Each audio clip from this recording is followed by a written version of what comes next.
오늘 말씀도 어제에 이어서 계속해서 아수르, 니누에는 아수르의 수도니까 니누에 대한 멸망, 말씀은 아수르에 대한 멸망의 말씀인 것과 같습니다. 자, 말씀하기를 9절에 너희는 여호와께 대하여 무엇을 꾀하느냐. 그러니까 하나님을 믿지 않는 자들이 하나님께 대하여 뭔가 꾀하는 겁니다. 하나님을 대적하려고 뭔가 이렇게 계획을 세우는 거죠. 그렇게 하더라도 그가 온전히 하나님께서 멸하시리니 재난이 다시 일어나지 아니하리라. 아무리 인간이 하나님을 대적하고 하나님의 뜻을 어그러뜨리고 하려고 해도 결국은 하나님께서 그들을 멸하시고 하나님의 일을 하실 것이다. 그런 말씀인 거죠.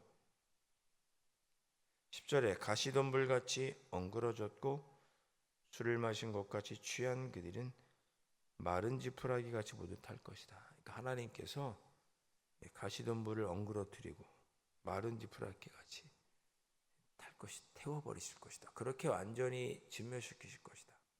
그런 뜻입니다. 마른 지푸라기가 얼마나 잘 탑니까? 저도 어렸을 때 물장난할 때 지푸라기에다 불을 붙여보곤 했습니다. 순식간에 불이 붙죠. 마른 풀에 가시덤불에 성냥 하나만 떨어져도 불이 순식간에 납니다. 그런 것처럼 하나님께서 하나님을 대적하는 자들을 멸하실 것이다. 저는 이 말씀을 9절 10절을 읽으면서 언뜻 생각나는 말씀이 창세기 11장의 바벨탑이었습니다. 사람들이 하나님 앞에 악한 생각을 하죠. 하나님의 이름이 아닌 우리의 이름을 내자 그럽니다. 하나님의 이름을 높이고 하나님의 이름을 내야 되잖아요. 우리 예수님의 표현으로 하면 하늘에 계신 우리 아버지의 이름을 거룩하게 하시며, 우리의 기도는 아버지의 이름을 거룩하게 해야 되거든요. 그런데 창세기 11장의 사람들은 하나님의 이름, 아버지의 이름이 아닌 자기들의 이름을 내려고 자기들의 과학 지식과 자기들의 건축 지식을 뽐내기 위해서 자기들끼리 흩어짐을 면하고 자기 이름을 높이기 위해서 바벨탑을 쌓죠.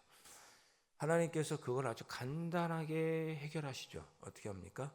사람들의 언어를 혼잡하게 하십니다. 저와 여러분이 오늘까지 이렇게 있다가 주일날 만나는데 각자 쓰는 언어가 다른 거예요.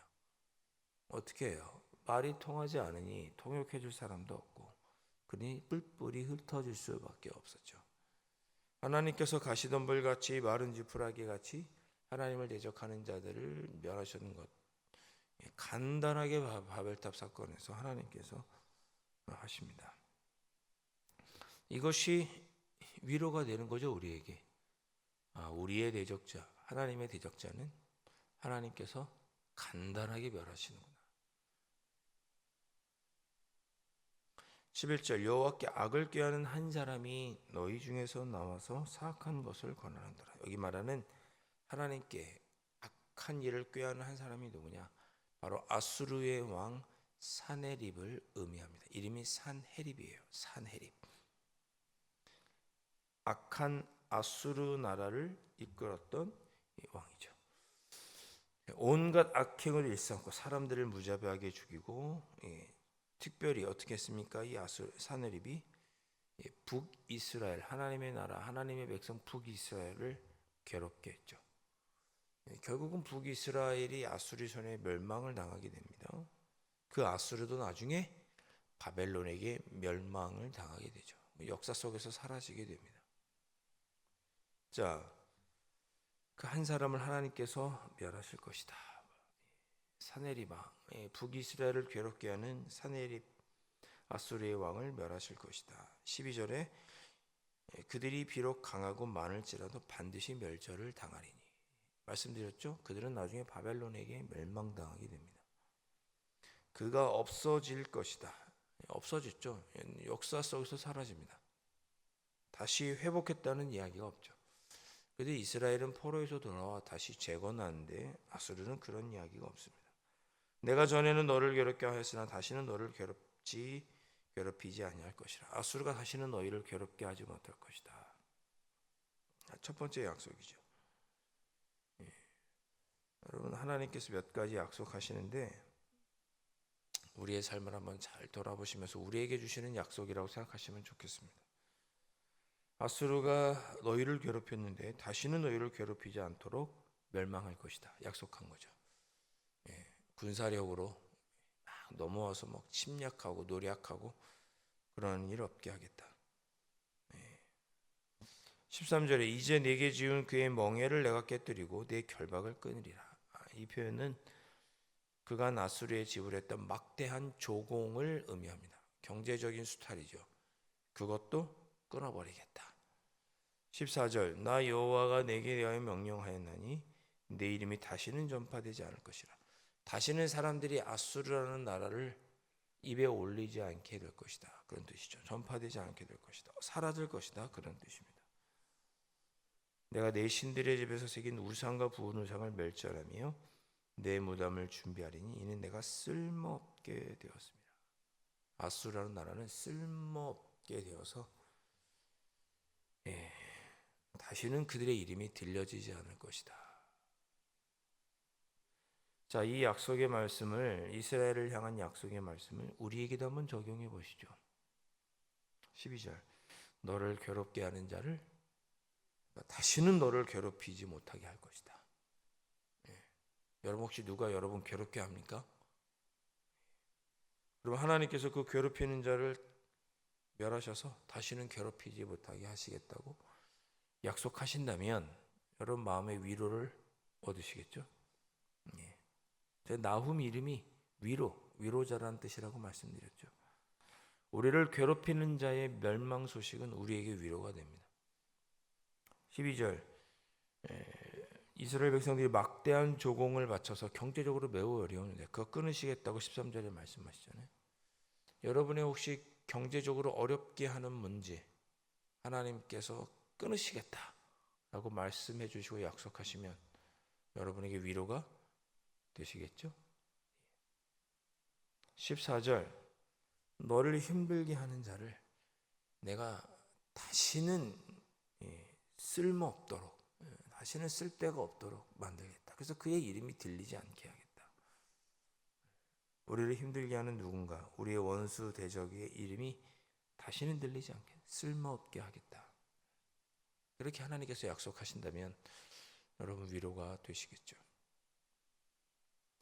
지금 하나님은 나훔을 통해서 이스라엘 백성들을 위로하시는 겁니다. 이스라엘아 너희를 힘들게 하는 아수르를 내가 멸하겠다. 그리고 15절의 말씀처럼 회복해 하게 하겠노라. 아름다운 소식을 알리고 화평을 전하는 자의 발이 산 위에 있도다. 아름다운 소식, 다로 말하면 좋은 소식 복음이죠. 구약의 관점에서 복음이 무엇입니까? 오늘 본문의 말씀을 배경으로 하면 이스라엘 백성들아 아수르로부터 너희들이 구원을 얻을 것이다. 너희들이 평화를 누리고 공의와 자유롭게 설 것이다. 이게 복음이죠. 그들에게는 이스라엘 백성들에게.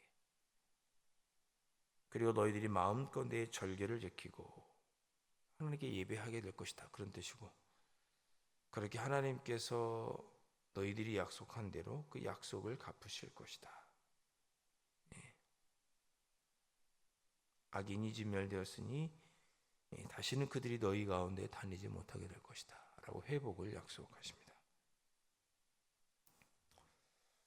사랑하는 성도 여러분, 우리의 삶에 나옴이 겪는 것과 같은 아픔은 아닐지언정 그런 고난은 아닐지언정 우리 안에 크고 작은 걱정, 근심, 염려가 늘 있습니다. 그럴 때 우리가 짜증이 나죠. 힘이 듭니다.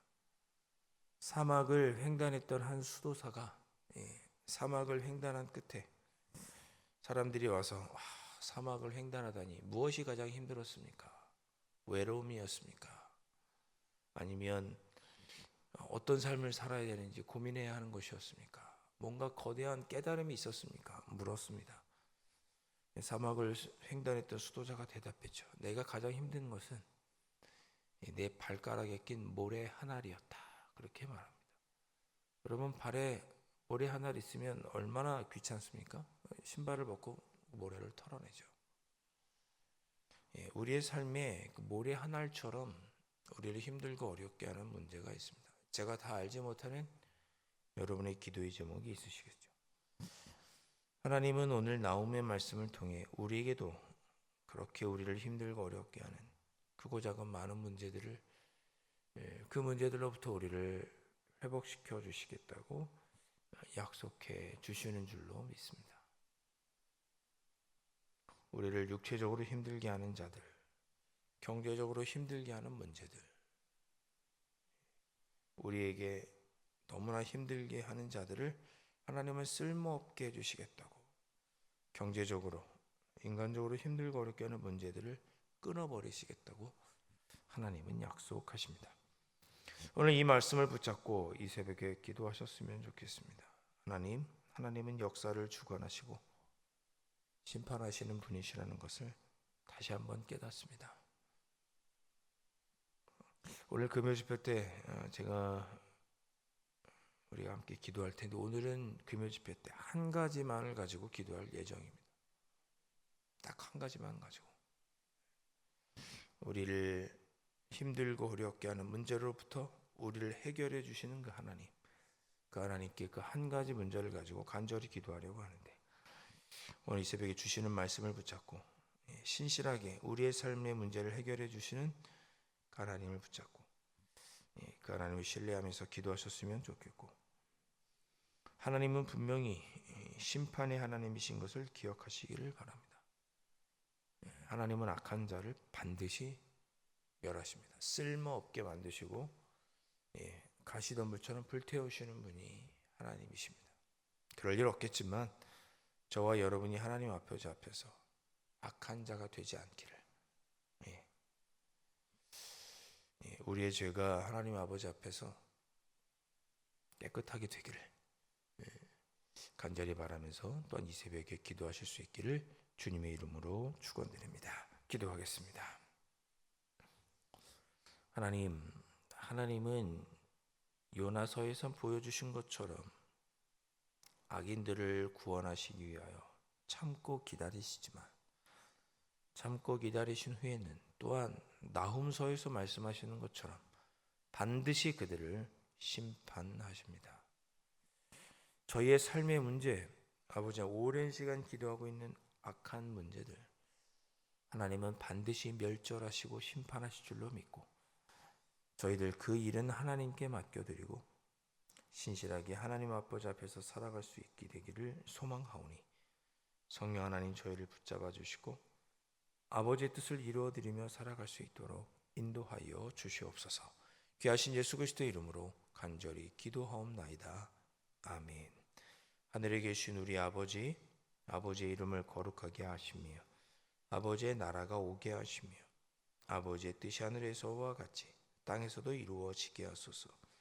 오늘 우리에게 일용할 양식을 주시고 우리가 우리에게 잘못한 사람을 용서하여 준 것 같이 우리 죄를 용서하여 주시고 우리를 시험에 빠지지 않게 하시고 악에서 구하소서. 나라와 권능과 영광이 영원히 아버지의 것입니다. 아멘.